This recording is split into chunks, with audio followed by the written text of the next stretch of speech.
নমস্কার। আজকে একটা দুর্দান্ত উপায় বলবো। এই উপায়টা যদি মেনে চলেন অতি অবশ্যই লাভবান হবেনই হবেন।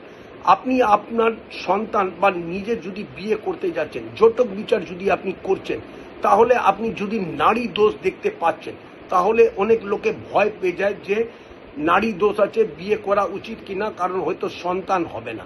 এটা ঠিক কথা, কিন্তু সন্তান দেখার জন্য তিনটে জিনিস দেখতে হয়। নাম্বার 1 নারী, নাম্বার 2 হলো বৃহস্পতি। আপনার জন্মছকে বৃহস্পতি ভালো আছে কিনা, কোনো পাপীর গ্রহর দৃষ্টি আছে কিনা।